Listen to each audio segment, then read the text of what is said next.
Yo, what's up guys? It's Noah here, and in today's video, going to be talking through the NBA slate on Draftkings and Yahoo for Friday, May the 6th. We once again have a two-game slate for Friday night. We got Game 3 of Miami and Philadelphia, and we have Game 3 of Phoenix and Dallas. We're going to talk through these two games, talk through what stands out to me, taking a first look at this slate on Thursday. I'm recording this video a little bit earlier, recording it Thursday afternoon, but since the salaries were posted, since we got Joel Embiid news, which is basically what I was waiting on. I was waiting on news on Embiid. We got word that Embiid's out. We'll talk about that when we get there.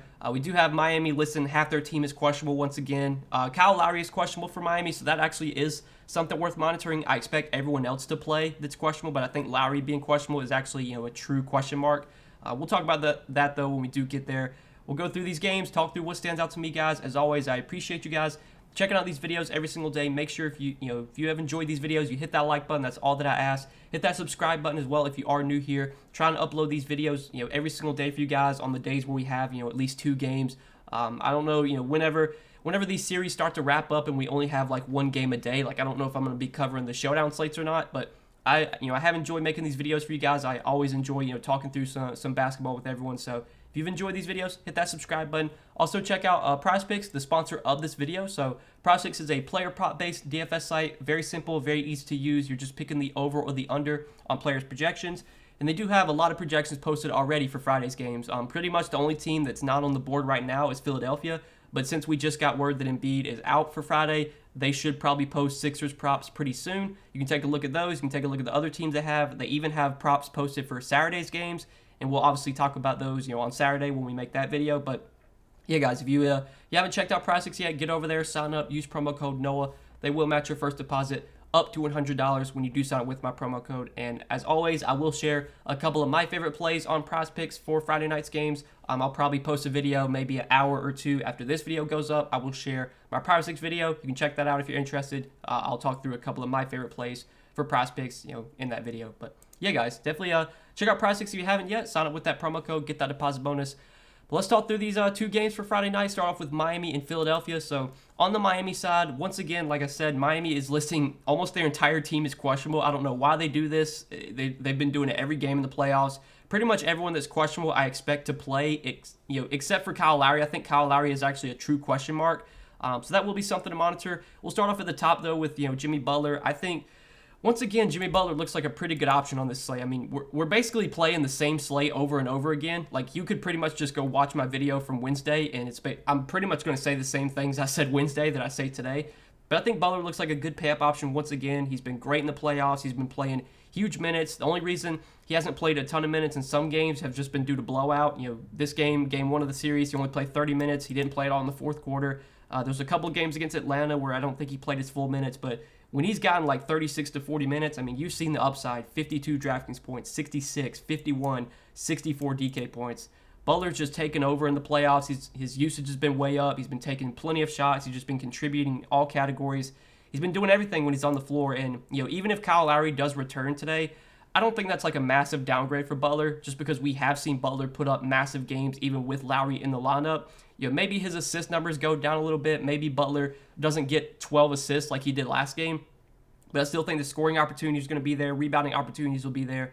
And, he's got massive upside. So I think Jimmy Butler at 9,300 looks like a pretty good pay-up option on this slate. And I do like him quite a bit on Yahoo. He's just too cheap over there. He's definitely the best small forward play on Yahoo at $39, if you can fit him in. And then you got Bam Adebayo at 8,100, who I think is another pretty solid play. I mean, he's been really good in this series. Obviously, it's been a pretty easy matchup for him, not having to go up against Embiid. Whoever they put out there, DeAndre Jordan, Paul Reed, if they go small, it doesn't matter. Like, Bam should be able to have plenty of success in this matchup. And, so far through 2 games in this series, he's had 51 and 40 DK points. Minutes have been pretty solid. He should once again play 34, 35 minutes here if this game's close. Assuming Embiid isn't playing, I think it's a great spot for Bam. It's a little bit tougher to get him on DraftKings just because if you're playing Jimmy Butler, if you're playing some other studs, like you can't really go stars and scrubs on these playoff slates, so you kind of have to limit how many guys you pay up for. But on Yahoo, I do want to mention Yahoo. So their pricing is a little bit softer. It's a lot easier to pay up for multiple stars on Yahoo, and I think at the center position, $31. I think Bam Adebayo is my favorite center on Yahoo if I can fit him in. And like I said, the pricing on Yahoo is definitely softer than it is on DraftKings. So I like Bam quite a bit on Yahoo. Like him a lot on DraftKings as well. It's just a little bit tougher to get him in, with the other guys that we're going to talk about. And then you got, Tyler Hero at 6,900.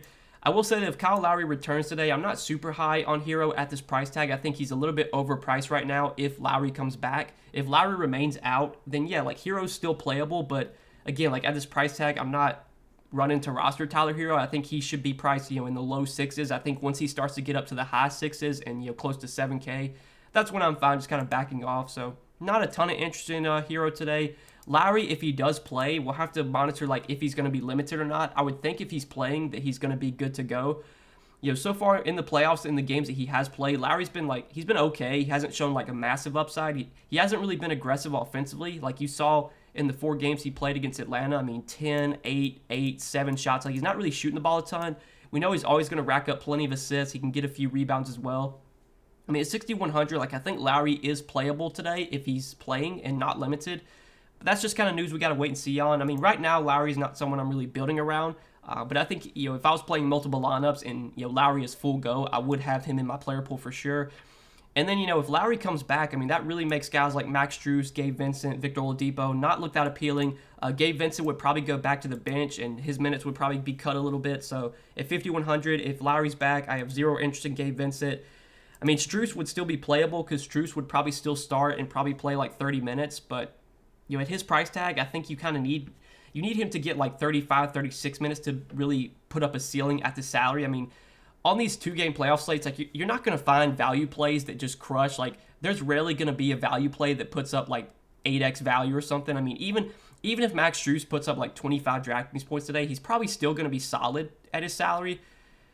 But he's still not a guy that I'm loving on this slate. And then Victor Oladipo, he's actually been playing pretty well off the bench lately. But again, like if Lowry comes back, I think we could see Oladipo's minutes take a big hit. I don't know how much they're really going to want to play Lowry, Oladipo, Butler. Like I don't know if they're going to want to have all those guys on the floor. Oladipo's a guy that can handle the ball a lot, so he's kind of been like the backup point guard. I would think if Lowry comes back, that Gabe Vincent will take that backup point guard role. So. Yeah, I don't really know about Oladipo right now. Obviously, if Lowry comes back, he's going to be a lot riskier. If Lowry's still out, then yeah, I think Oladipo would be in play because we have seen his minutes be pretty good in the series. 27 minutes in game 1, 28 minutes last game. Oladipo can produce when he does get minutes. Obviously, his usage playing with Bam, playing with Jimmy, he's not going to be as good, but if the minutes are there, he's got enough upside to pay off this price tag. So I would say out of the Miami value guys, my favorite is Oladipo if Lowry remains out. If Lowry plays, then I'm kind of just off of all these guys. And then PJ Tucker we'll mention just kind of as like a punt play value option. He's 4,500. It's PJ Tucker. You're never going to get excited to roster PJ Tucker, but he probably plays 30, 32 minutes. He's a fine value. But that's really it for Miami. I don't think I'm considering anyone else on this team. So let's talk about Philadelphia now. So like I said earlier, Joel Embiid, we did officially get word that he is listed out for Friday, but it was reported that, even though he's listed as out, he could maybe play. So it's kind of like he's not actually out yet. It's like a out/doubtful. It's kind of like the Devin Booker thing. We saw Devin Booker be listed as out for Game 6 of the of the Pelican series, the Pelican-Sun series for Game 6. He was listed out, but he wound up playing. This could be a similar thing. Like, since it is the playoffs, Embiid's going to try and tough it out, especially with them being down 0-2. For now, we just kind of have to assume that Embiid is out, but don't be surprised if he winds up playing. With Embiid expected to be out, though, I mean, you kind of have to look to Harden, Harris, and Maxey, especially because their price tags just keep coming down. I mean, Harden, I know he's been terrible the first 2 games without Embiid, but his price tag is only $9K. Like, this is really cheap for Harden, especially with the usage he should get without Embiid. Philly's going to be playing at home tonight, so maybe this is a game that can finally hang and keep close, and Harden plays like 42, 43 minutes. He played 41 minutes last game in game 2, and that was with it being a blowout. He lost a few minutes because of the blowout. I mean, I think we're going to get 40-plus minutes from Harden, and obviously if Embiid is out, he should have a massive role. I know he's been terrible so far in the series, but I think going back home, maybe this is a spot where Philly really gets up and plays well. Maybe they can pull out an upset win. I'm kind of fine going to Harden. I don't think he's a priority play for me, but he's definitely someone I'm interested in. But the 2 guys I really like are Harris and Maxey. So I was on Harris and Maxey, both of them last slate, and they were both pretty solid. Harris played 38 minutes, had 41 Draftkings points. I mean, these 2 games without Embiid, he's just been really solid. 37 DK points in 37 minutes in game 1, 41 DK points in 38 minutes last game. If this game's close, Tobias Harris should play 38 to 40 minutes. The price tag just keeps coming down. I think it's 7,300. Assuming no Embiid today, Tobias Harris looks pretty good, so I like him quite a bit on DraftKings. I like him a lot on Yahoo as well. He is very affordable over there, only $23. And then my boy Tyrese Maxey came through for me last slate. I had him on Prize Picks. I took his over points on Prize Picks. I played him in DFS as well. And he had a huge game too. Played 43 minutes, took 22 shots. Usage was great. Put up 43 DraftKings points in that time. The peripherals are something that I'm a little bit worried about with Maxey. Like, he really hasn't been getting many rebounds or many assists. He's kind of been a scoring-dependent player so far. But the opportunity is going to be there. The minutes are going to be there. I mean, somebody's got to put the ball in the basket, and I expect, a lot of the shot attempts to be going through Maxey, to going through Harden, going through Tobias Harris. Like, those are going to be the three guys that really dominate the usage and take most of the shots in this Philly offense. So I think we're getting 40-plus minutes from Tyrese Maxey, and it's 7K, assuming no Embiid. I think Tyrese Maxey looks like a pretty good option in the mid-range today. He's another guy that I like quite a bit on DraftKings and on Yahoo. He's pretty affordable on Yahoo, $24 over there. He's one of my favorite plays on Philly for sure, him and Tobias Harris. And then the value guys from Philly, so obviously like Paul Reed, if Joel Embiid remains out, like Paul Reed is in play. His minutes actually did get up pretty good last game. Like, he played 25 minutes last game. He just wasn't that productive, which was kind of weird because Paul Reed has always been a pretty productive player when he does get minutes. The price tag's up to $4,900 now, so like, it's hard to consider Paul Reed a great play at this salary. But if he plays 25 minutes again, like, he has 30-plus point upside when he's getting those minutes. You would think he's kind of their best bet at getting the center minutes. I mean, they're probably going to start DeAndre Jordan again, but DeAndre Jordan, just his minutes upside is not high. Clearly, DeAndre Jordan does not need to be on the floor right now. So I think we're going to see mostly Paul Reed at center. We're probably going to see a lot of small ball with like Tobias Harris at the 5. But Paul Reed should get pretty good minutes. At $4,900, he's in play. I just, at that salary, I'm not like super excited about him. And then you got like the dart throws, like Danny Green. I mean, he was so bad last game. He shot 1 for 10 in 23 minutes. He literally got benched. I mean, he's playable. He probably starts and plays like 25, 30 minutes, but I'm not like really ever excited to roster Danny Green. Again, DeAndre Jordan, he'll probably start again in place of Embiid. He played 13 minutes last game. He probably plays like 12 to 15 minutes. I mean, even if he's starting, I don't really have any interest in DeAndre Jordan. And then Georges Niang, I'm so tilted about Niang last slate. So I kind of had interest in him as like a punt play on DK and on Yahoo as, for the DFS slate. And I also took his over 1.5 threes on Prize Picks. And he hit a 3. He shot 1 for 3 from 3 in 10 minutes. But the dude literally fouled out in 10 minutes. He had 6 fouls in 10 minutes. Like, I don't think Jaren Jackson Jr. could foul out in 10 minutes. And Georges freaking Niang managed to foul out in 10 minutes last game. It was so odd. And the fouls he was committing were just like stupid fouls. I mean, he literally, some of them didn't even look like fouls. Didn't even look like he did anything wrong. But he fouled out in 10 minutes last game. Yeah, I said it in my video on Wednesday. Like, I think with the Sixers playing a lot of small ball right now, that's probably going to benefit Niang. And obviously, he would have played a lot more last game had he not fouled out. He played 22 minutes in game 1. I think if he's not in foul trouble again, we're getting like 22, 24 minutes from Niang. As like a punt play, dart throw, he is someone that can knock down threes. He has a path to like 25 DraftKings points. So, once again, I have interest in Georges Niang as a punt play. Nobody's going to play him. He's going to be super, super low owned. So, I think he's viable. And then like Korkmaz, Thibault, I mean, they got some minutes last game. Korkmaz played 18 minutes, but I'm not that interested in him. Thibault was the first guy off the bench. He played 21 minutes, but Matisse Thybulle doesn't really offer much upside either. I think out of all the Philly punt plays, my favorite is probably Niang. This is all assuming that Embiid's out, though. If Embiid comes back, that's just going to change everything, and we'll kind of reassess things then. But for now, with Embiid listed as out, I'm just going to assume that he's not playing. So let's go ahead and move on to the next game, talk about Phoenix and Dallas. So looking at Phoenix today, you got Devin Booker and Chris Paul at the top, $8,500 for Booker, $8,300 for Paul. I had a little bit more interest in Booker last slate because his price tag was cheaper. I think he was $8,200 last slate, and Chris Paul was like $8,800 or something like that. Chris Paul was, what was he last slate? He was $8,700. Booker was $8,200. Well, now their price tags have kind of flip-flopped. Now Booker's more expensive. Paul's a little bit cheaper. When it comes to these two Phoenix guards, I never have a strong lean between the two. They both project pretty closely every game. I mean, Booker should play pretty big minutes. I think his minute ceiling is a little bit higher than Chris Paul's. Like, I think Devin Booker is a lot more likely to play 40, 42 minutes, whereas Paul probably gets like 36 minutes. So far in this series, Booker's played 38 and 36 minutes in the two games, and he's been good, 48, 44 DraftKings points. And then you got Chris Paul. His minutes were cut way down in game 1 of the series. He only played 29 minutes, but game 2, he got really hot in the fourth quarter and played 36 minutes in game 2. I would think moving forward, like Chris Paul, we can kind of expect him to play like 35, 36 minutes. I think the 29 minutes that he played in game 1 was a little bit of a fluke. Like, I don't think that's something that happens every night. So, Chris Paul's viable. I think between the two, I guess I lean Booker. I just think the minutes ceiling and the minutes upside is a little bit higher for Booker. But they're both in play. You maybe could play both on a 2-game slate, but it's not something I'd be like wanting to do because I think it's the much more likely scenario is that one of those guys has a big game and the other one's just kind of like solid. I think it's really unlikely that you get like 55 DK points from both Paul and Booker. But they're obviously in play on a 2-game slate. Then you have DeAndre Ayton at 7,600, who was in massive foul trouble last game, only played 18 minutes, had 11 DraftKings points in that time.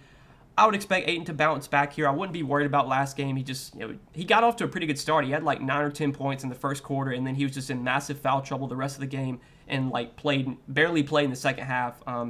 As long as he's not in foul trouble today, I think we get like mid-30s minutes from Ayton. So as a center option at 7,600, I think he's firmly in play. I would rather get up to Bam Adebayo if I could, but yeah, I have no issue going to Ayton. And then you got Mikal Bridges at 5,900, who continues to be a solid mid-range play. He's just getting massive minutes so far in the playoffs. 39 minutes last game, 42 minutes in game 1 of this series. He's going to play about 40 minutes a night, sometimes even more than that. Obviously, he's a guy that doesn't offer like massive upside. He had that 151-point game in that Pelican series, but normally Mikal Bridges is scoring like 25, 30 DraftKings points. But at 5,900, with how many minutes he's playing every night, like he is for sure in play.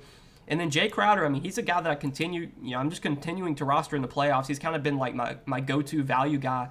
And I think I like him for value once again. I mean, last game he played 29 minutes. He had 33 DraftKings points in that time, which, a little bit outperforming his expectations. Like, normally you don't expect Crowder to average over fantasy point per minute. Normally he's a little bit less than that. But he should play like 30, 32 minutes here. He's been dealing with foul trouble a lot so far in the playoffs. Like, he's been in foul trouble in a lot of games. Last game, he finally stayed out of foul trouble. He played really well. He got decent minutes, and that was with it being a blowout. I think if this game's close and Crowder's not in foul trouble, he's playing like 32 minutes. At 5K, like, I think he's one of the better, like, quote-unquote values. It's so hard to find value on these playoff slates, but I think Crowder is someone that I'm going to continue to roster for cheap. He's 5K on DraftKings. He's cheap on Yahoo as well. $15 at the power forward position. I do like Jay Crowder kind of as a early value.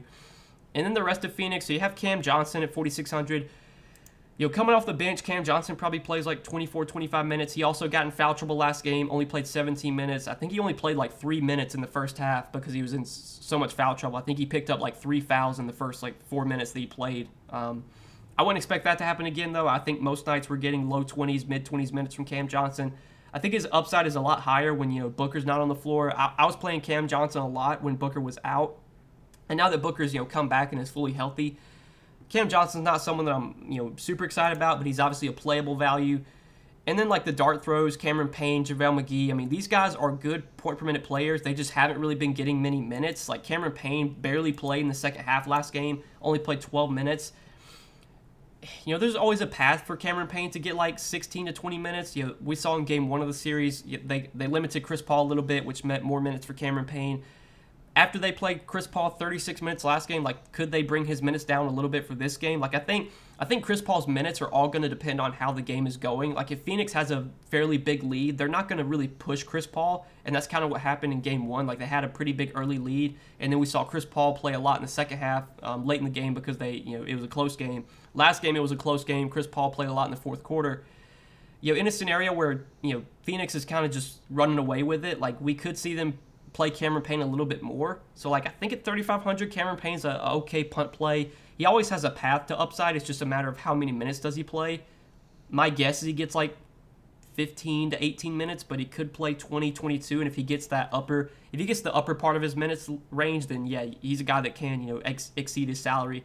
And the same goes for JaVale McGee. So JaVale McGee, a great point per minute player, got 10 minutes last game. He was in foul trouble, had 5 fouls in 10 minutes. Even with Ayton getting in foul trouble, you would have thought that would have benefited McGee, which it kind of did, but he also got in foul trouble. So then you saw them play a lot of Bismack Biyombo last game. As long as Ayton's not in foul trouble, I think Ayton's playing like 34 minutes, which I think means McGee's playing like 12 to 14 minutes. I mean, JaVale McGee can put up 20 DraftKings points in 14 minutes. So, like, he's another guy that's viable.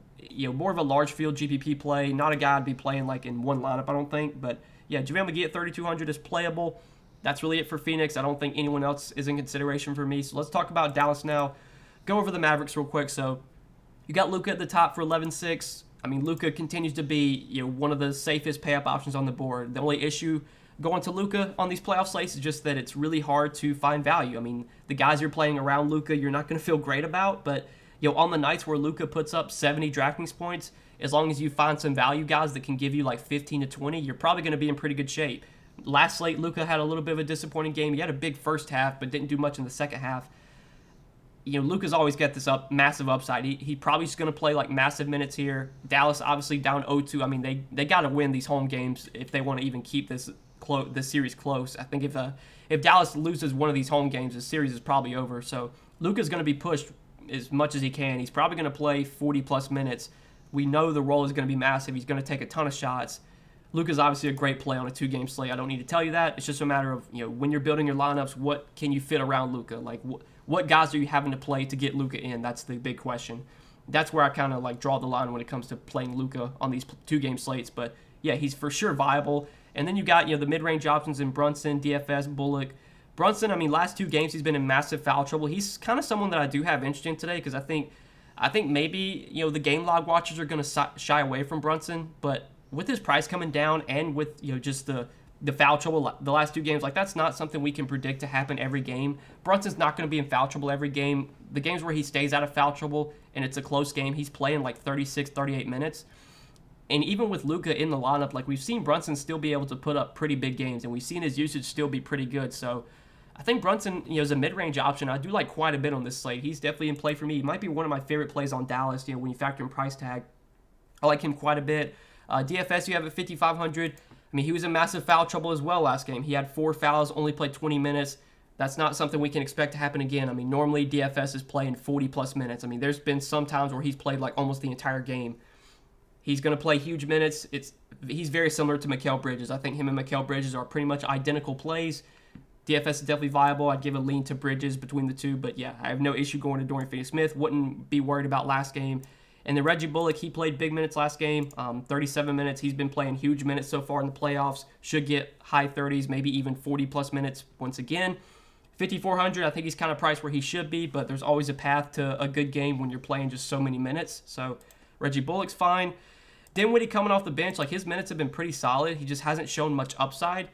We've seen Dallas really lean into this like small ball lineup, which has really benefited Dinwiddie. We've seen Dinwiddie get a lot of run off the bench. They've been running a lot of 3-guard lineups. Basically they're playing Luka, Brunson, Dinwiddie, Bullock, and DFS. Like that's basically like their best 5 combo that they can have on the floor. And we're seeing them play those 5 guys on the floor a lot together, which has meant more minutes for Dinwiddie. Like I think Dinwiddie plays 25 to 30 minutes off the bench. He's a playable option. Not super excited about him, but I would have him in my player pool if I was making a lot of lineups. And then the last guy I want to mention is Maxi Kleber. So Maxi Kleber, once again, got good minutes last game. He wasn't super productive, but he played 28 minutes, had 18 DraftKings points in that time.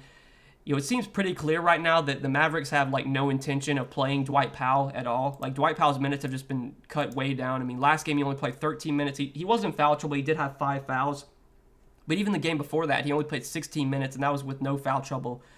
Like, I think right now, Maxi Kleber is kind of their go-to center. I mean, they're still starting Dwight Powell, and I think Dwight Powell's still going to get like 15, 16 minutes, but Maxi Kleber should play around 30 minutes. He's only 4,400. I know Maxi Kleber is not a guy you ever get excited to roster. Like, he's not a super high upside player, but if he can knock down some threes, grab a few rebounds, maybe get some defensive stats, I mean, he has a path to 25 DraftKings points, and at his price tag, 4,400, if he gives you 25 DraftKings points, he's probably going to be a pretty good play just because there's not going to be many guys at this salary that get 25 DK points. A lot of the value on this slate is gross, so I'm fine going back to Maxi Kleber. I think he's a pretty good value once again. I think his minutes are going to be very secure. Obviously, he's got kind of the upper hand right now over Dwight Powell for those center minutes, so I like Kleber for value. Not really interested in anyone else, though. Maybe like Davis Bertans, he got hot from 3 last game. He played 19 minutes, shot 3 for 7 from 3. Like, he's a large field GPP play. He's kind of similar to, like, Cameron Payne and JaVale McGee, like, those kind of guys. Like, most of the time, they're not going to be great options, but on the day you roster them when they do hit 5 threes or something, you're going to be paid off in a pretty big way. Bertans is playable, but that's really it for Dallas, and that's it for this Friday night slate. So I hope you guys enjoyed this video. I appreciate you watching. As always, if you enjoyed, hit that like button down below before you do get out of here. Hit that subscribe button as well. Again, go check out PrizePicks, the sponsor of this video. You can sign up for PrizePicks and use my promo code NOAH. They will match your first deposit up to $100 when you do sign up with my promo code. And you can see the props that Prospects has available already for Friday's game. They even have some stuff up for Saturday's games. Take a look at their board, make some picks for yourself. As always, a couple hours after this video goes posted, I will share a few of my favorite plays on Prospects for Friday. So if you want to check that video out, you want to tell the picks I give in that video, you can do that. You can always do that. But appreciate you guys watching. Once again, hit that like button if you enjoyed, hit that subscribe button. And that's all that I got for this slate. We will see you guys in the next one. Peace.